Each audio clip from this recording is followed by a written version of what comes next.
Namaste Sannyasa family and everyone. A very warm welcome to all of you in this daily live meditation session with me, Dhyanse. We are meditating on 112 meditation techniques of Vigyan, Bhairav, Tantra.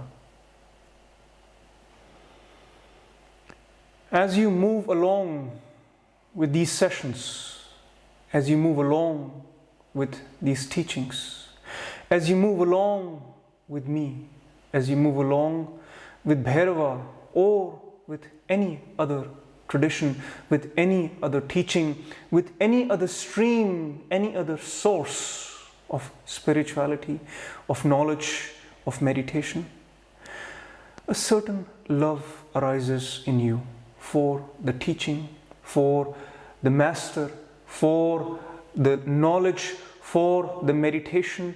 And this love is what takes you through the unknown.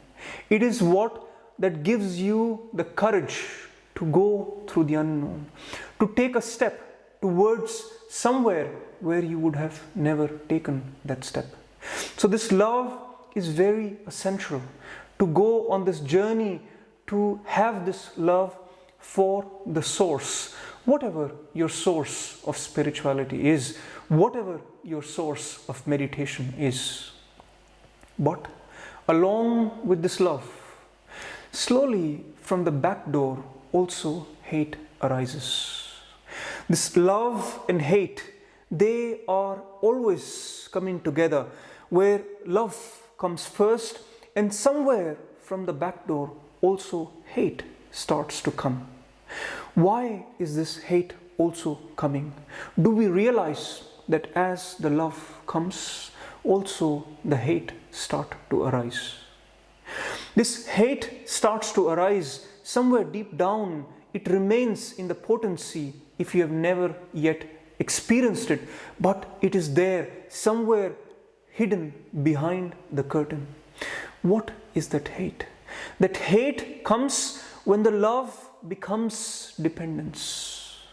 When the love becomes some sort of dependence, where the freedom of love is now slowly becoming the dependence in love. And this we see in our relationships with everybody else in this world, where the love that is there, it also carries somewhere deep down hate with your lover, because you feel dependent on your lover. You cannot forgive your lover. You cannot forgive someone that you love, because deep down you have that dependence. So as long as there is this dependence on what you love, on the connection that you have with someone that you love, or with the source of your spirituality, that dependence will create that hate. That dependence will never let you forgive that source to keep you dependent. So how to address this in this journey as you take along, as the love arises? Always bring freedom in. Along with love, keep the freedom always in this equation of your love with anybody. How do you do that in your relationships, where along with love you keep the freedom? You do not bring the dependence in. This is a subject of a different discussion. But how do you bring this freedom along with love in meditation, in spirituality, towards the source, towards your source of spirituality, your source of meditation? How to build that is something to be understood. How to have love along with freedom. Let us understand this with an example from a question from a meditator in our community, from our sannyasa family.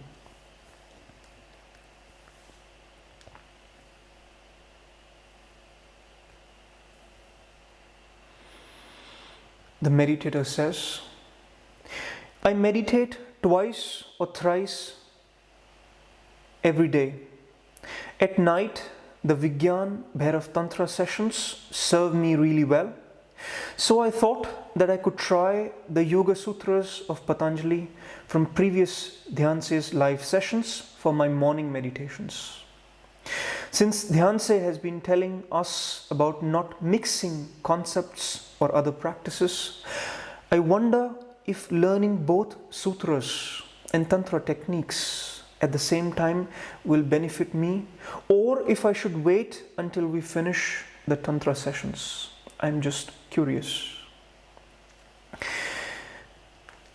Other than the obvious facet of this question, what needs to be understood here in this source of silence, in this source of meditation, in this source of spirituality, these sessions, as you come across these sessions, as you finally resonate to something that you had always wished for, you would want more of it.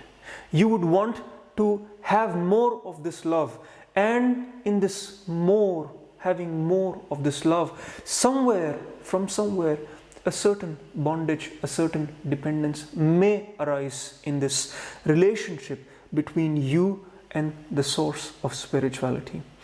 And you have to keep that freedom in your practice. You have to bring that freedom in your practice. So to the question whether while you're going through tantra sessions in the evening, should you bring the Patanjali's Yoga Sutras in your morning sessions?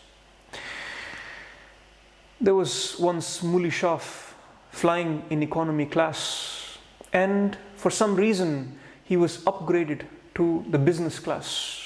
He was transferred from the economy class to the business class for the very first time.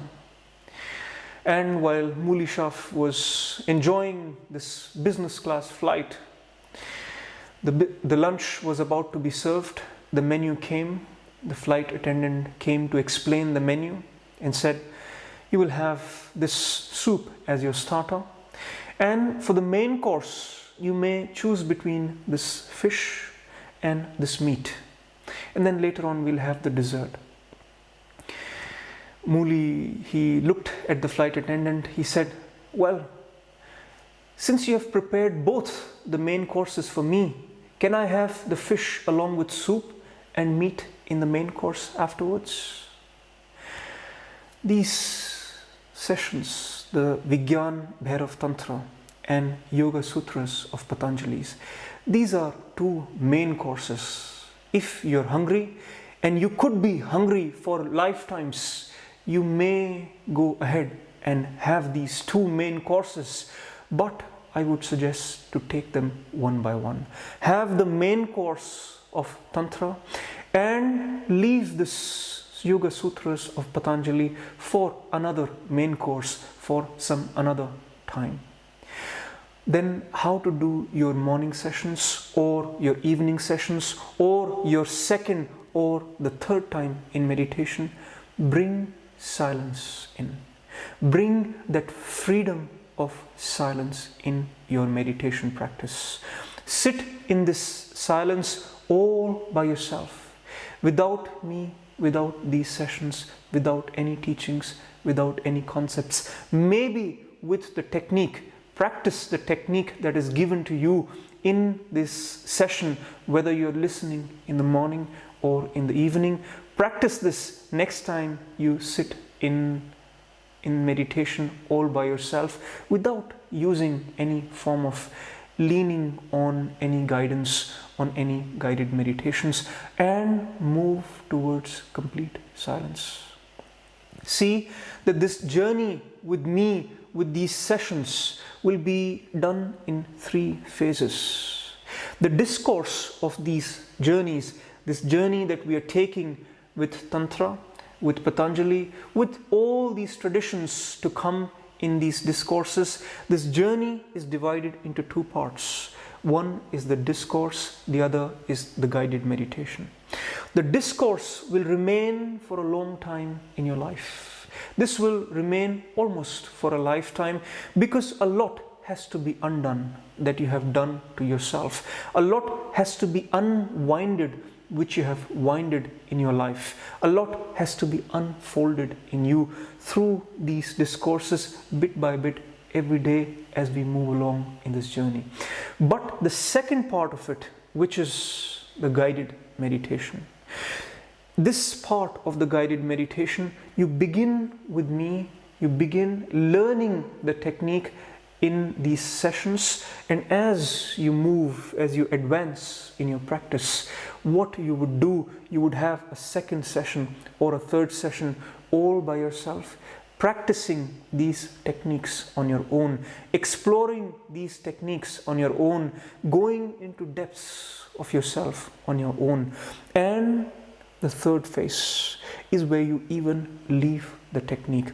All what you have learned as a technique, you leave the technique and you'll absolutely be in silence, be in awareness on your own.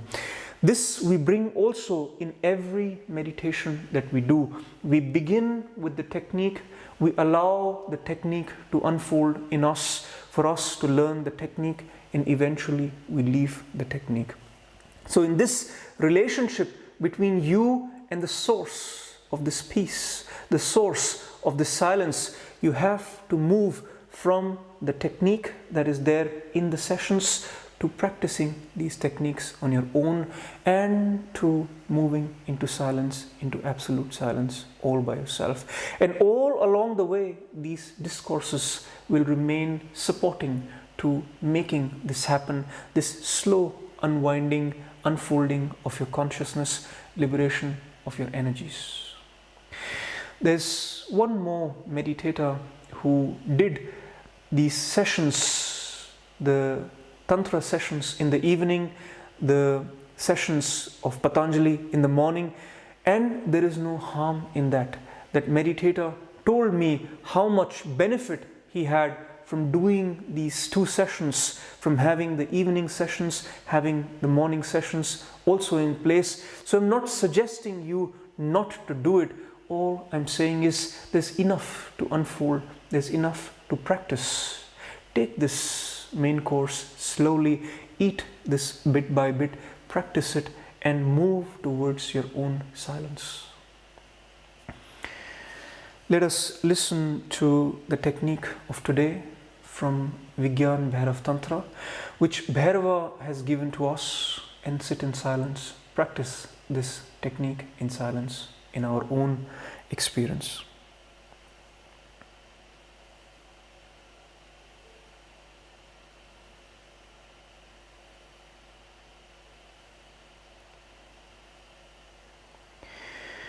Bhairava says, eyes still without blinking, gaze at nothing and enter nothingness.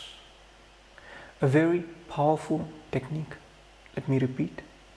Eyes still without blinking, gaze at nothing and enter nothingness.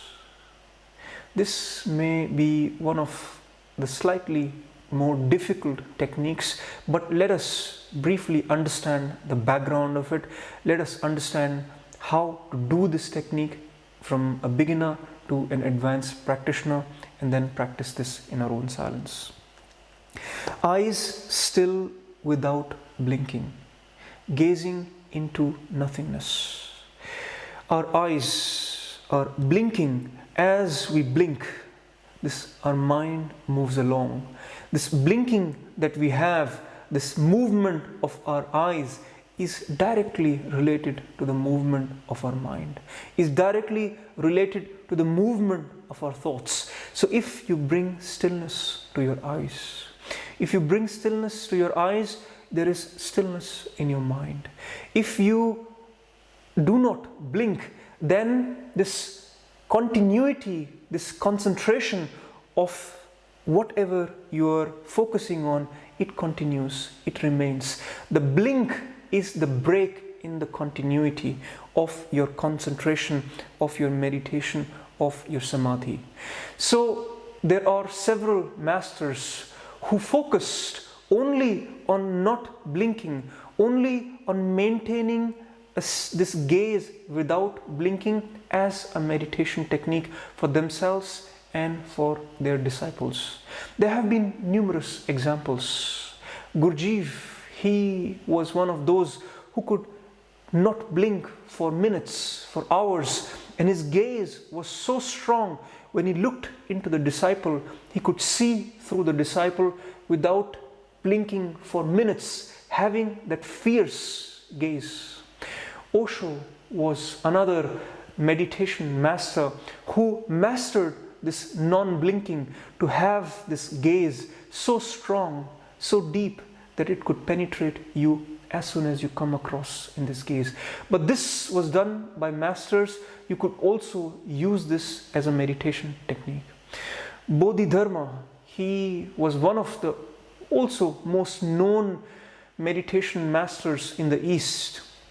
Coming from the Buddhistic lineage, one of the disciples of Buddha who took this art of meditation, this art of dhyana to China, which became Chan, from Dhyan to Chan, and eventually moved to Japan and became Zen. So Bodhidharma, that meditation master, he practiced this non-blinking. He was known as the wall gazer. He used to sit in silence, simply gazing the wall for hours and hours and hours without blinking. The legend says that in order to avoid blinking, he cut his eyelids and threw it on the ground.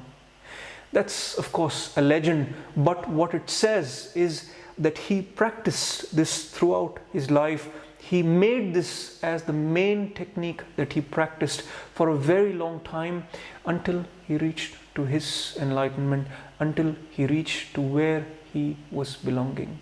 So you can practice this technique as well if this fascinates you, if this brings some resonance to your ways of approaching meditation, that you practice this non-blinking and gazing into the nothingness, gazing at nothing in particular. As you have your eyes open, as you have your eyes non-blinking, you're gazing into nothingness, at no object in particular. As you gaze into nothingness, suddenly you're thrown into nothingness as well. So how to do this as a beginner? How to do this in not an extreme sense of cutting your eyelids or practicing only this technique? You can do this in 3 steps. Step number 1, you'll keep your eyes open and have few minutes, few seconds, few moments, as long as it is comfortable for you, of not gazing, not blinking, and establishing your gaze into nothingness. As you look in the front, you don't look at anything in particular. You don't look at even the space. You gaze into nothingness. And then you will close your eyes. Once you have done it for a few minutes, for a few seconds, for a few moments, you'll close your eyes, and with the eyes closed, you will still continue to gaze in nothingness. You will still continue not to blink. You may notice that while you have your eyes closed, you still blink on and off. You still blink once in a while. So as you have your eyes closed, keeping your eyes still and not blinking with your eyes closed, and continue this gazing into nothingness.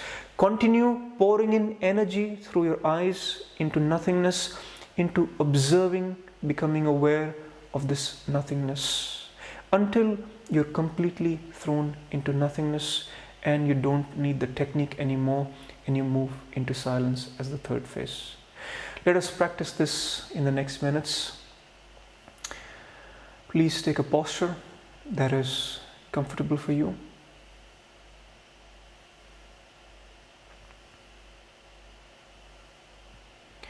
With your head, neck, and back straight.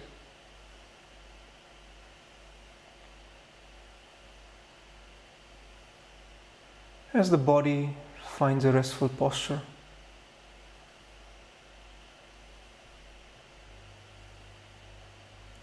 close your eyes for a moment.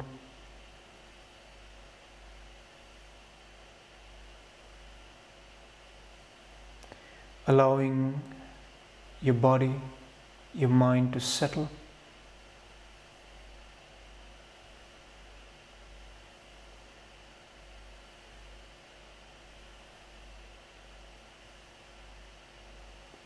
And gently open your eyes,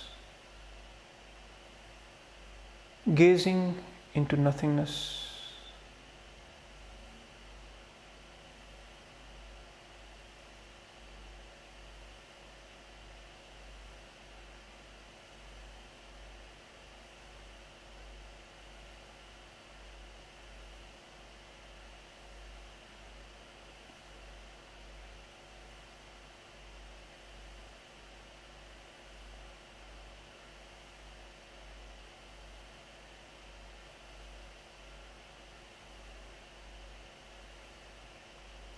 Holding this gaze into nothingness.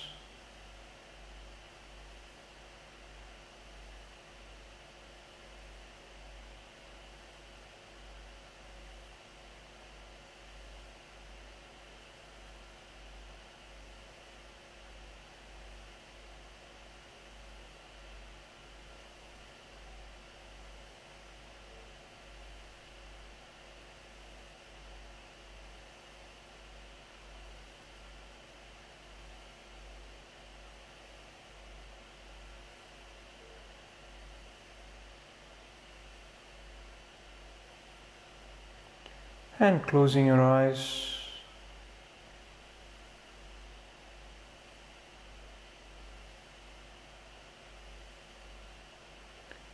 maintaining your gaze into nothingness.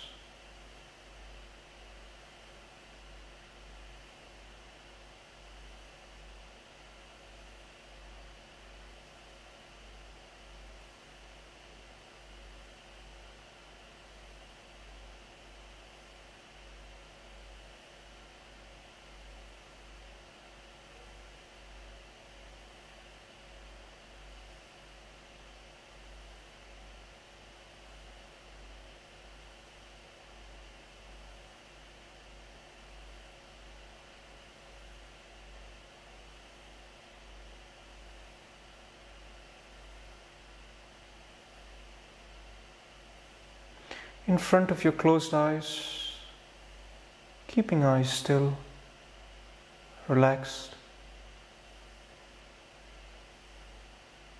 trying not to blink.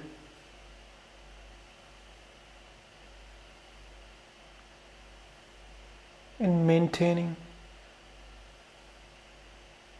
your gaze into nothingness in front of your closed eyes.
continuing to gaze in nothingness in front of your closed eyes.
And letting go of the gaze, your eyes resting completely still.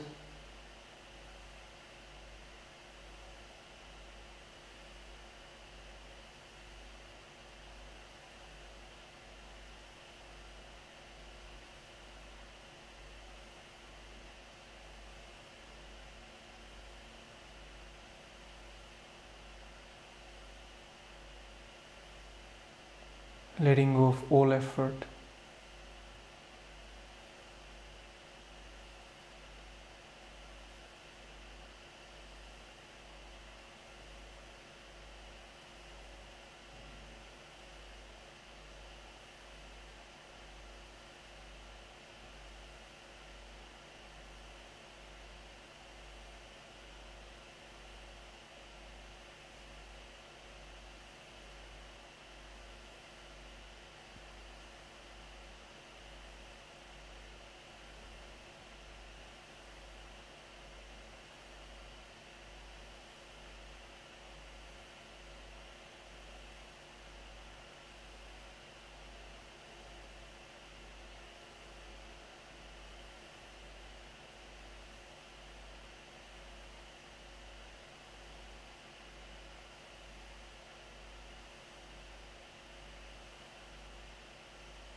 Remaining in the nothingness, in the silence, in the awareness.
not trying to hold anything, simply staying in silence and awareness.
In this silence,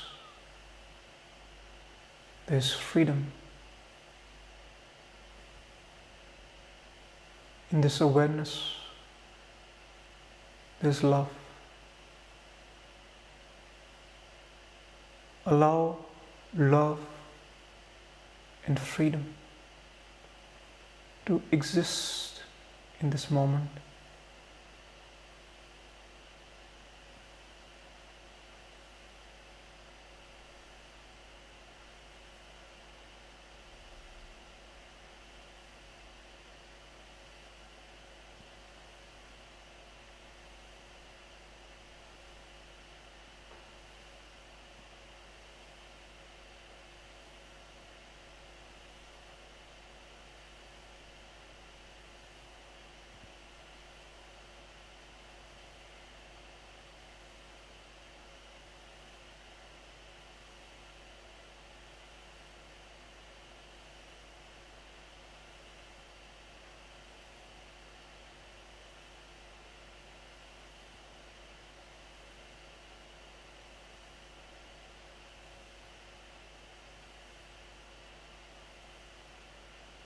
And very gently and slowly,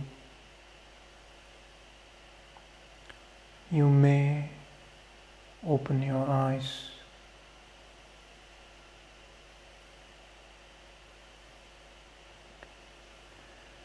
Maintaining this awareness and silence, the sense of love and freedom coexisting in your inner space and moving in life, in every aspect of your life, with love and with freedom.